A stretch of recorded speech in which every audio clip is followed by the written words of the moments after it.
ఏముందో ఎవడో నెత్తి మనిషి కూడా 10 మంది పోతే పోతారు, దానికి భయపడతామే.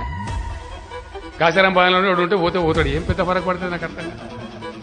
అది పెద్ద ఇష్యూ. నేను ఫౌండర్ కాదా టీఆర్ఎస్, నాకు అర్థం కాదు కదా. స్క్రాప్ నుంచి పెద్ద ఇక్కడ దాకా నేను బిల్డ్ చేసినా కదా, నేను భయపడుతున్నా. ఎవడో 2 3 4 పోతే పోతారు, అది పెద్ద ఇష్యూ. అది సెన్సేషన్ ఒకనా.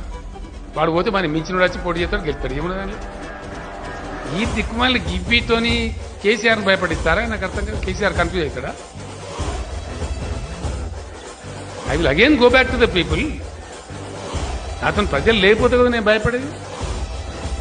మేము ఏ ప్రజలను తక్కువ చేసినామా మేము? నాకు అర్థం కాదు. ప్రపంచ చరిత్రలో, ఈ రాష్ట్ర చరిత్రలో అన్ని కులాలకు హైదరాబాద్ నగరంలో వేల కోట్ల రూపాయల విలువ ఇచ్చేటువంటి భవనాలు ఇచ్చి ఆత్మగౌరవ భవనాలు కట్టించినాడా ఎవడన్నా? మగుడు ఉందా? ఇండియాలో చూపెడతావా?